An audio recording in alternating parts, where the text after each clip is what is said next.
ভাইরা আল্লাহর হাবিবের মর্যাদা মর্তবা আমি কেমনে বুঝাবো, আমার বুঝানোর যোগ্যতা নাই।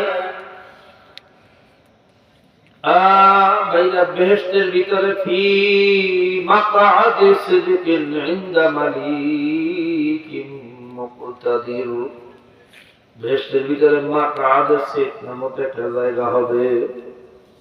ওই জায়গার ভিতরে আল্লাহ পাক রব্বুল আলামিন সমস্ত জান্নাতীদেরকে নিয়ে একটা বিশাল মাহফিলের আয়োজন করবেন। জোরে বল সুবহানাল্লাহ। ওই মাহফিলের ভিতরে আল্লাহ পাক রব্বুল আলামিন নূরে জামালি হইয়া, ঠান্ডা আরামদায়ক নূর, যেই নূরের দিকে তাকাইলে কলিজাটা ঠান্ডা হইয়া যায়, চক্ষু ঝলসায় না। এর আগে যখন নূরে জালালি হইয়া আল্লাহ পাক দেখা দেন, ভাইরা জান্নাতীদের সাথে দেখা দেবেন, মাওলা নূরের তাজাল্লিতে সমস্ত জান্নাতীরা বেহুশ হইয়া পড়িয়া থাকবে। 40,000 বছরের সময় চলিয়া যাইবে। সিজদা থেকে উঠিয়া বলবে, মাবুদ রে, তোমার হাবিব তো বলছেন সাতারাউনা রাব্বাকুম কামা তারাউনাল কামারা ফি লাইলাতুল বদর, তোমাকে আমরা পূর্ণিমার চাঁদের মতো দেখতে থাকবো, ভিড়াভিড়ি করা লাগবে না, বেহুশ হওয়া লাগবে না। কিন্তু তোমাকে কি দেখলাম, দেখতে না দেখতেই তুমি গায়েব হইয়া গেলা, আমরা কেমন বেহুশ হইয়া পড়িয়া রইলাম। তখন আল্লাহ রাব্বুল আলামিন বলবেন, হ্যাঁ ভাইরা বান্দারা, তোরা ঠিকই বলছো, আমার নূর হইল দুই প্রকার, একটা হইল নূরে জালালি, একটা হইল নূরে জামালি। একটা হইল গরম নূর, আর একটা হইল ঠান্ডা নূর। একটা প্রকাশ করছি চন্দ্রের মাধ্যমে, আর একটা প্রকাশ করছি সূর্যের মাধ্যমে।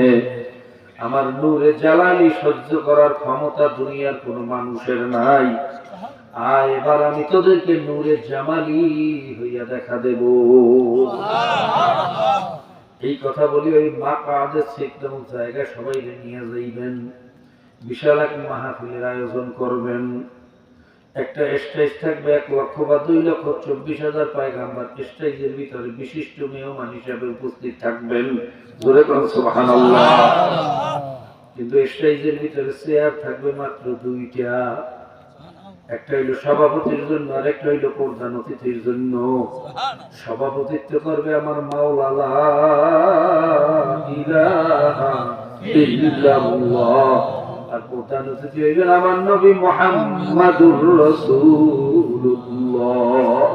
সবাই বলেন সাল্লাল্লাহু আলাইহি ওয়াসাল্লাম। ভাইরা, এক কথা, আল্লাহর পরিজার স্থান, আল্লাহর পরিজার সম্মান, তিনি হইলেন আমার নবী জনাবে মুহাম্মাদুর রাসূলুল্লাহ সাল্লাল্লাহু আলাইহি ওয়াসাল্লাম। তিনার মর্যাদা, তিনার মর্তবা আমি আর কেমনে বুঝাবো, আমার দ্বারা বোঝানো সম্ভব না। তিনার মতো নবী যদি তার মেয়েকে বলতে পারে, ফাতেমা ফাতেমা সোজা না হইয়া কবরে যাইও না রে মা, কবর কিন্তু বড় ভয়ানক জায়গা, সোজা না হইয়া কবরে যাইও না। বাবা, তোমার আমার মতো মোল্লা মৌলবীর অবস্থাটা কি হইবে, তোমার আমার মতো পীর মুরিদের অবস্থা কি হইবে। কাজী বাবা পায়ে হাত দিয়া বলিয়া গেলাম, সালাকি সারা বুদ্ধিমানি সারা ইমান আমল দুরুস্ত করো, তারপর মাওলার কবরে রওনা করো। কারণ বাবা, কবর কিন্তু ভয়ানক জায়গা, কবর কিন্তু বড় মুসিবতের জায়গা। যদি ভাইয়া ভুল করছি, অন্যায় করছি, বুঝিয়াই না বুঝিয়া করছি, শয়তানের ধোকায় পড়িয়া করছি, ভাইয়া দুনিয়ার মহাব্বতে পড়িয়া, ভাইয়া ইহুদি খ্রিস্টানদের পিছনে পিছনে ঘুরছি, কুফরি আদর্শ বাস্তবায়নের চেষ্টা করছি, পায়ে হাত দিয়া পড়িয়া গেলাম, এই মুহূর্তে তওবা করিয়া ফেলাও। যদি এই মুহূর্তে তওবা করতে পারো, তওবার মতো তওবা করতে পারলে, আমার মাওলা বলছেন, মান জাআনি মান তাকাররাবা ইলাইয়া তালাক্কাইতুহু মিন বাঈদ। যখন কোনো বান্দাবান্দি ভাঙ্গা দিল নিয়ে আমার কাছে উপস্থিত হইয়া যায়, দিলটারে ভাঙ্গিয়া মাথাটারে নত করিয়া আমি মাওলারে মালিক হইয়া যখন ডাক মারে, আমার আরশটা গরম হইয়া যায়, আমার নরের খুঁটিগুলো থর করিয়া কাঁপিয়া ওঠে, আমার মুহাব্বতের দরিয়ার ভিতরে জোশ মারিয়া ওঠে, আমি আর নিজের জায়গায় থাকতে পারি না। তালাক্কাইতুহু মিন বাঈদ, আমি দৌড়াইয়া যাই আরে রহমতের কোলে না লইয়া পারি না।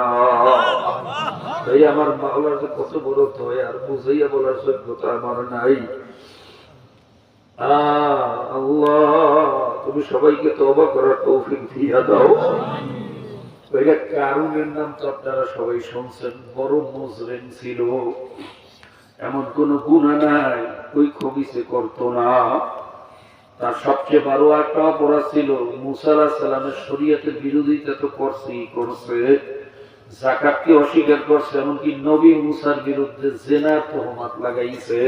ধরে করেন নাউযুবিল্লাহ। যখন নবীর বিরুদ্ধে জিনার তহমত, নবী মুসা নবী আপনারা জানেন সবচেয়ে রাগী নবী ছিলেন।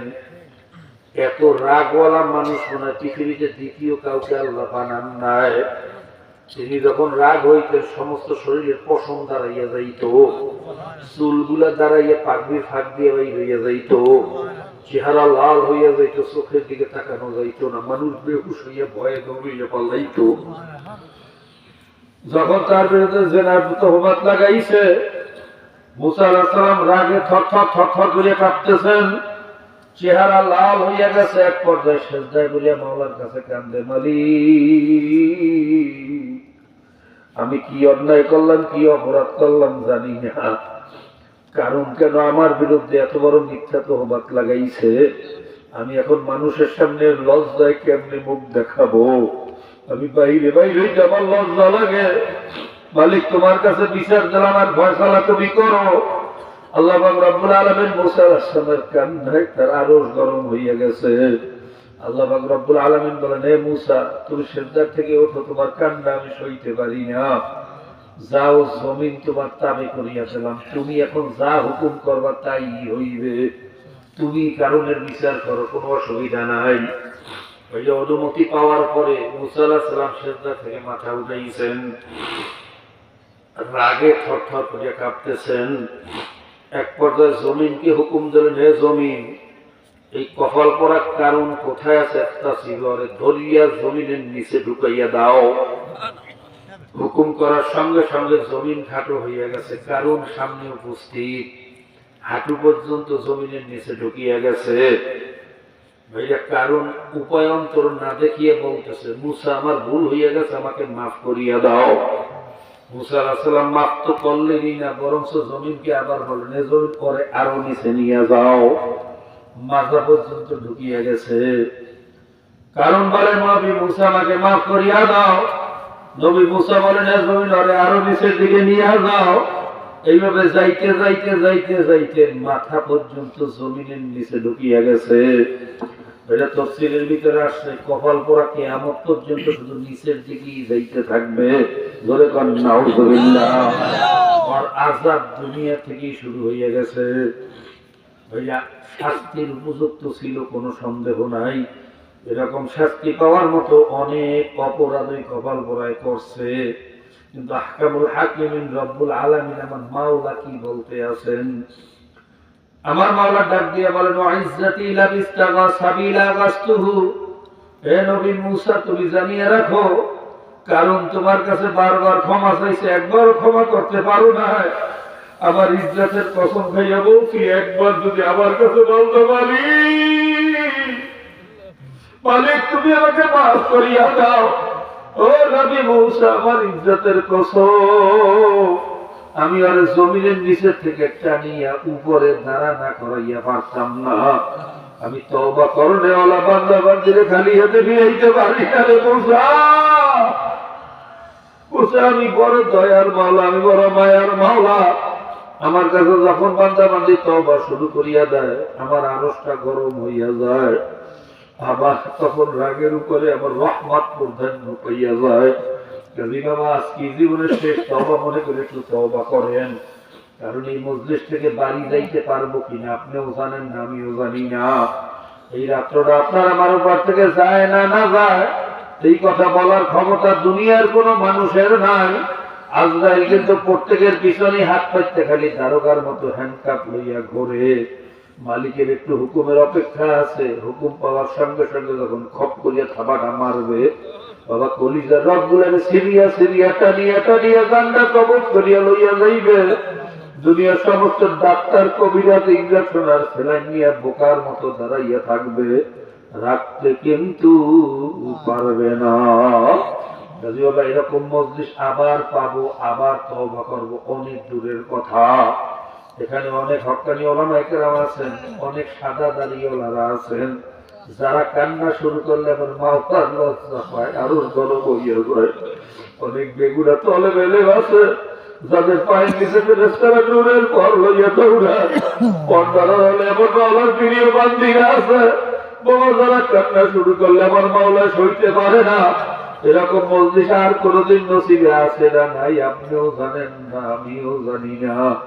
যদি বাবা আজকে জীবনের শেষ তওবা মনে করে একটু তওবা করেন, আমার জন্য দোয়া করেন, আমিও দোয়া করি, মাওলা যেন তার গোলাম হইয়া কবরে যাওয়ার তৌফিক দেয়।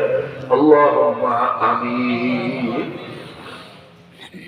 আল্লাহ কি বলছি, কি বুঝাইতে চাইছি, তোমার বান্দা বান্দীরা কি বলছে আমি জানি না। আল্লাহ আমি সামান্য ইসলাম মুসলমানি ঈমান সম্পর্কে সামান্য বোঝানোর চেষ্টা করছি।